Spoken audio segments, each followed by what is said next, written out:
Dá para imaginar uma fábrica de automóveis totalmente movida pela energia do vento. No Cidades e Soluções você vai conhecer uma montadora de veículos que utiliza 100% da energia eólica, e não é pouca coisa não. A quantidade de energia usada aqui é suficiente para abastecer uma cidade de 35 mil habitantes. E que tal uma fábrica de cosméticos totalmente movida a energia solar? Ela já está em funcionamento no interior de Minas Gerais. Um brinde à vinícola gaúcha que tornou-se autossuficiente em energia graças às placas solares.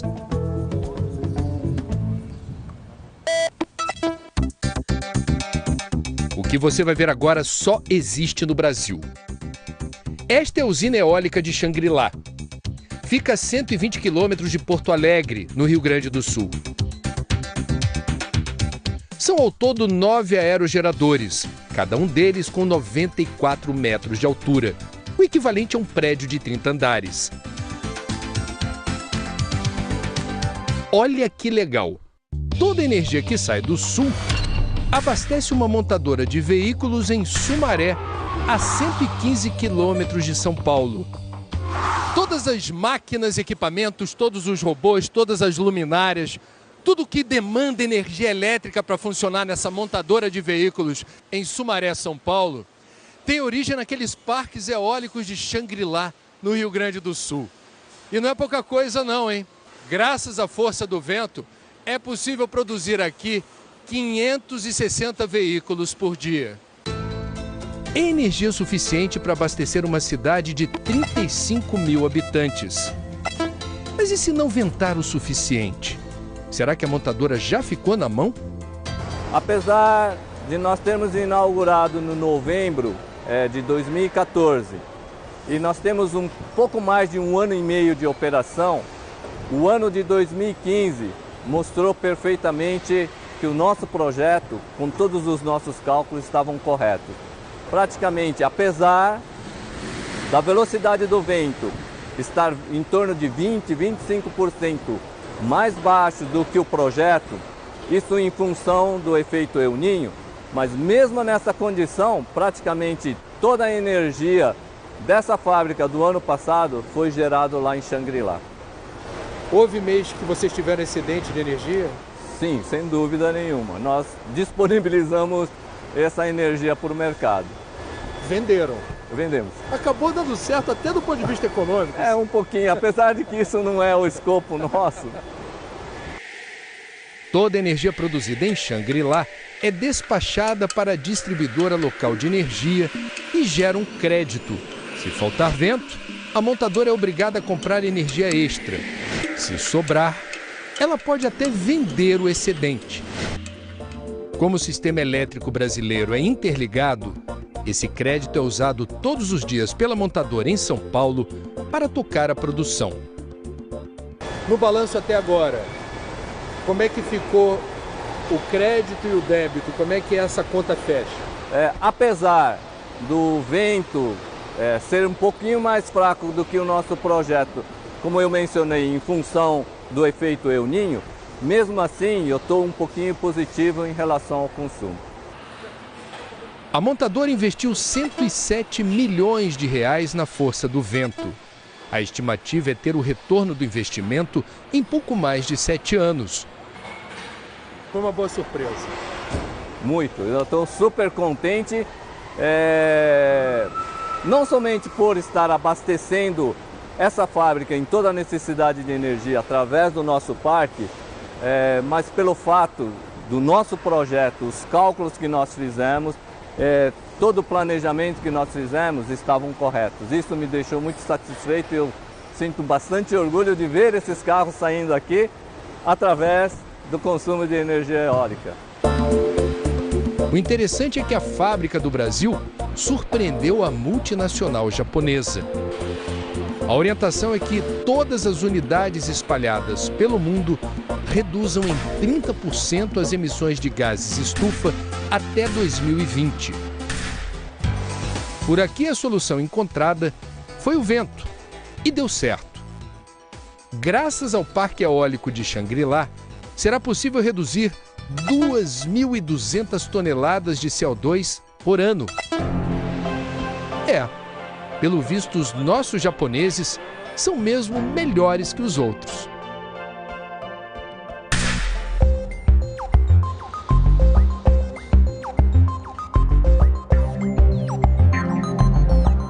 Este é um dos maiores telhados solares do Brasil. Estamos em Alvinópolis, cidade que fica a 160 quilômetros de Belo Horizonte. As placas foram instaladas em parte dos 45 mil metros quadrados de área construída desta fábrica de cosméticos. Numa região que tem sol e calor praticamente o ano todo, o dono da indústria resolveu investir nessa fonte de energia limpa e renovável para se livrar do pesadelo dos apagões. Em 2014 teve aquela probabilidade de falta de energia e a gente começou então a pensar forte em produzir a própria energia e por que não, né, produzir uma energia limpa. Então foi aí que a gente resolveu partir para o sistema fotovoltaico, porque caso houvesse um racionamento da concessionária para o racionamento de energia, a gente teria garantia daquilo que pelo menos daquela que a gente vai produzir.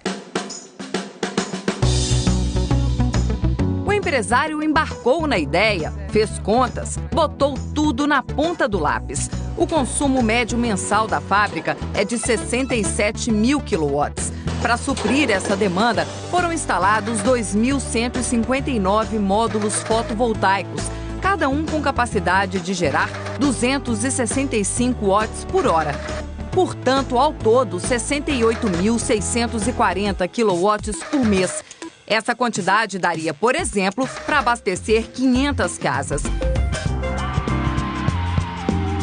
O investimento não foi barato, não. 3 milhões de reais para tornar a indústria autossuficiente em energia elétrica. É a maior usina para abastecimento próprio desse tipo no país, segundo a Agência Nacional de Energia Elétrica. A gente está querendo livrar de uma conta, né, que deve cair aí em 40 mil reais mensais, que seria a economia de energia. A gente acredita que no máximo em 10 anos ele vai ser pago, sabe? Então se pagar em 10 anos já está ótimo, porque o benefício que isso vai trazer de trabalhar com energia limpa já é um grande ganho para uma empresa, certo? E 10 anos e a gente vai ter esse sistema funcionando bem, com quase 100%, até os 20 anos. E ele produz energia até os 30 anos. Aí, à medida que ele for desgastando, a gente pode ir trocando módulos de placas, que são placas separadas, a gente pode trocar umas 10 placas e cobrir aquilo que está produzindo a menos e vai trocando gradativamente, fazendo uma manutenção muito mais barata, que você não precisa colocar mais inversores, não precisa colocar mais transformadores, né? O banco de inversores e transformadores já está pronto. É só mesmo trocar as placas. A usina começou a ser instalada em abril. Funciona assim: as placas formadas por células de silício conseguem gerar e conduzir corrente elétrica a partir da luz solar. Depois, essa corrente passa pelos inversores. São equipamentos que deixam a energia fotovoltaica no mesmo padrão da rede elétrica das ruas. Ela é produzida em corrente contínua. Dali ela se dirige aos inversores e é transformada em corrente alternada. Essa corrente alternada passa por um medidor bidirecional que mede o que estamos produzindo e o que estamos mandando ou recebendo da distribuidora. É um sistema inteligente que, quando estamos produzindo, ela abastece o nosso consumo e a sobra vai para a CEMIG. Se estiver produzindo menos que estamos consumindo, vem da CEMIG para a gente, e aí é debitado. Ou é creditado ou debitado. O que a gente produz a mais durante o dia e vai se somando durante o mês, ela é creditada para o mês subsequente e esse crédito pode ficar até 3 anos para que a gente possa consumi-lo. O empresário queria instalar sistemas móveis que acompanhassem a posição do sol, mas eles são muito caros. Aí o Lindouro resolveu produzir aqui mesmo estes suportes para fazer as placas girarem. Como é que eles funcionam? Cristiano, esses suportes funcionam da seguinte maneira. A gente fez 4 suportes, onde você colocado 10 placas em cada uma, 10 placas solares em cada uma. Vai ter um motor. A gente já fez o teste com um motor de portão eletrônico, que vai girar esses 4 suportes. A cada 15 minutos, assim, mais ou menos, ele dá um movimento. E quando chega ao meio-dia, ele vai estar nessa posição, sempre acompanhando, até chegar agora à tarde, como está ali, você está vendo o poente. Então, com isso, a gente espera aproveitar essa geração de energia em torno de 25% a 30% a mais no total do sistema. A energia gerada vai abastecer toda a fábrica a partir de agosto, quando a usina deve estar em pleno funcionamento. O consumo maior é na área de produção, onde máquinas ficam ligadas o dia todo. Esteiras, agitadores, misturadores, equipamentos que processam as matérias-primas e as transformam no produto final da indústria. Shampoos, condicionadores, máscaras de cabelo.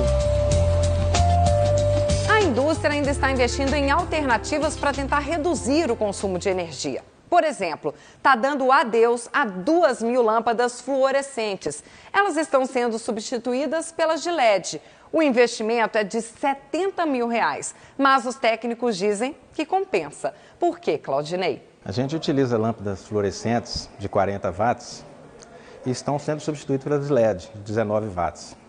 Ela tem uma duração de 3 anos de garantia, enquanto as lâmpadas fluorescentes giram em torno de 1 ano. Com a instalação das lâmpadas de LED, a gente tem a expectativa de reduzir em 10% do consumo total de energia da empresa. E para tentar reduzir o consumo ainda mais, novos misturadores estão sendo comprados. Eles são mais modernos e gastam 30% menos energia que os antigos. Nos intervalos dos funcionários, a norma é apagar as luzes de todos os setores. Alguns telhados da fábrica estão recebendo uma camada de poliuretano expansivo, material que funciona como isolante térmico e diminui o calor nas áreas de trabalho. Assim, ventiladores e ar-condicionado podem ficar mais tempo desligados. A preocupação da empresa com o meio ambiente não é de hoje. Ela já vem mantendo há muito tempo um trabalho de recuperação de nascentes. Esses arredores que vocês estão enxergando aqui eram tudo pasto de boi. A gente adquiriu o entorno da fábrica e tirou, não tem mais boi, está deixando o mato reconstituir. Nós fizemos aqui 11 lagoas, onde que a gente evita que dê enxurradas grandes, enchentes, ele contém a água de chuva e ela vai vazando aos poucos. E com isso essa zona da lagoa mantém o nosso lençol freático, que abastece o nosso poço artesiano. Então são essas atitudes. Além disso, nós temos um tratamento também de água de esgoto, que a nossa água hoje é água de reuso. Agora, com a usina de energia, Lindouro dá mais uma valiosa contribuição para preservar nossos recursos naturais. É contribuir para a própria existência da geração que vai nos suceder, sabe? Meus filhos, meus netos, bisnetos, sabe? Acho que quem não fizer isso hoje, em empresa, em empreendimentos que não se pensarem daqui para frente desse jeito, vão sair do mercado daqui a um tempo, sabe? Eu acho que tudo caminha para esse lado. A gente já, querendo ou não, a gente já traz impacto para o meio ambiente. Só de existir a gente já traz impacto no meio ambiente. Então eu acho que a obrigação da gente, querendo ver que esse mundo pode ter jeito, é a gente contribuir. Não só pensando no capital. Se você for pensar em capital, muita gente não tem coragem de fazer uma usina dessa.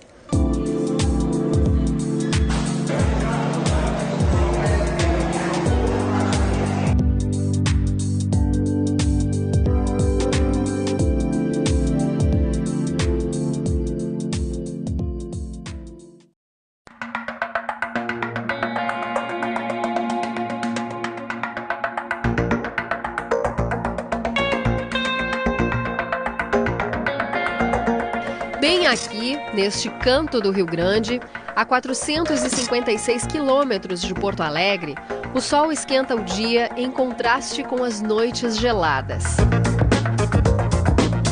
Essa amplitude térmica, aliada a uma condição de solo muito particular, tem proporcionado uma produção toda especial de vinhos finos. Os parreirais e as cantinas se espalharam pela região. Chegamos em Dom Pedrito, na região da Campanha do Rio Grande do Sul. A fazenda que nós vamos conhecer agora lida com pecuária, agricultura e a produção de vinhos finos. A vinícola é autossuficiente em produção de energia elétrica. Os estudos aqui revelam que a radiação solar é maior do que a mais ensolarada região da Alemanha, por exemplo, onde o uso da energia fotovoltaica é bastante difundido. E o sol, que dá cor e sabor às uvas viníferas da fazenda, agora também abastece de energia a indústria responsável pela transformação da fruta em vinho. Desde 2011, estamos perseguindo a geração de energia limpa e geração própria, energia própria. Tentamos inicialmente pesquisar o vento aqui no local e a conclusão foi que o vento é médio e que precisaríamos de um investimento muito grande, um investimento que em 20 anos não se pagaria em termos de geração de energia e economia de dinheiro. Aí partimos para um estudo, um plano piloto, com 18 painéis solares. As informações que nós tiramos desse estudo de 2 anos e meio resulta num projeto de 600 painéis. Dá um custo total de R$1,5 milhão de reais. E esperamos um retorno, está projetado, sem subir a energia, de 8 anos. Para se ter uma ideia do que a vinícola consome de energia, fizemos um cálculo. Nos meses de pico, são necessários 20.000 quilowatts mês para manter tudo funcionando. Comparando com o consumo de energia de uma família de 4 pessoas, um gasto médio mensal de 300 quilowatts seria como abastecer 60 casas por 30 dias. Esta é a capacidade média do parque solar instalado aqui e que ainda tem outra função. Parte dele serve de estacionamento para os turistas. E o melhor de tudo é que desde 2012, o microprodutor independente de energia não precisa mais armazenar esta produção, graças à Resolução Normativa 482 da Agência Nacional de Energia Elétrica, a ANEEL. Toda a energia que gera, ela é injetada diretamente na unidade, na vinícola, né? E o excedente dessa energia é injetado na rede da concessionária, a título de empréstimo, né? Que gera créditos para serem utilizados em outros períodos, né? De maior pico, ou à noite, por exemplo, nós não temos geração de eletricidade solar, então à noite ele recebe a energia que ele injetou.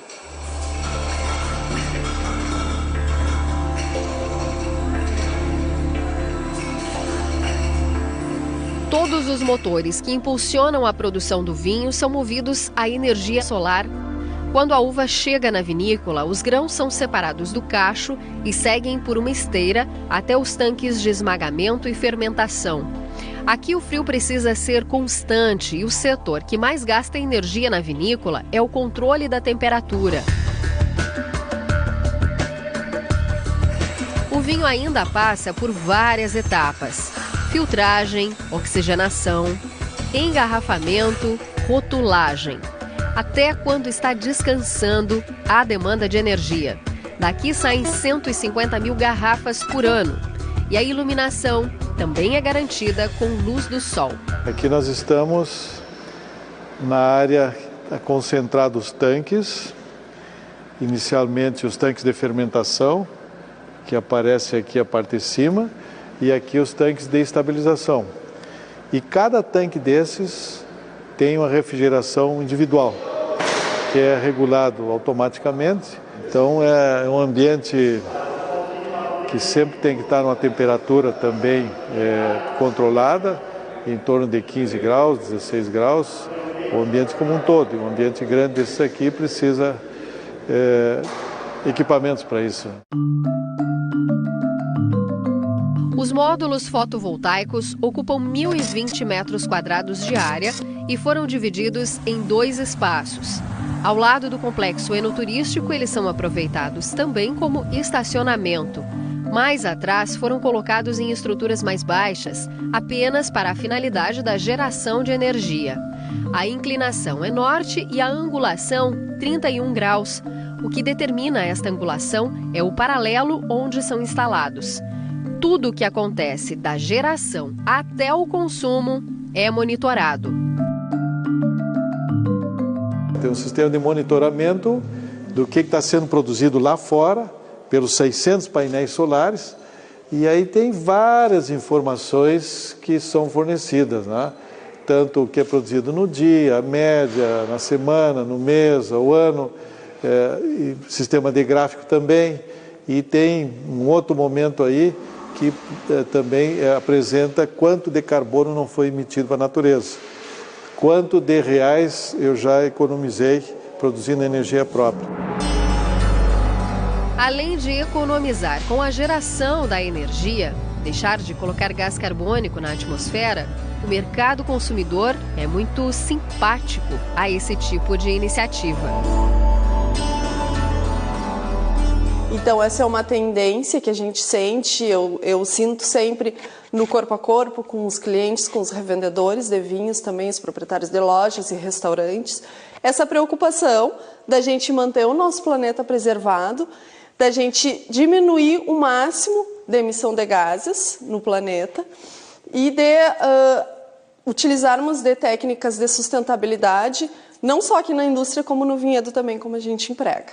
A maior maravilha, quando eu cheguei e olhei, eu disse, puxa vida, temos uma energia solar bastante intensa. Depois, olhando como funciona aqui, é necessária porque é uma energia limpa, não polui absolutamente nada e de graça, em tese, né? Porque é o sol que nos dá essa energia. Fantástico, fantástico. Além da gente perceber a economia da própria empresa nisso, a gente vê a evolução da gente realmente preservar o nosso ecossistema como um todo, né? Porque no fundo a gente está preservando todo o ecossistema. Eu fiquei muito encantada porque, olha, no Rio Grande do Sul nós temos um sistema desses, eu acho que não tem coisa melhor.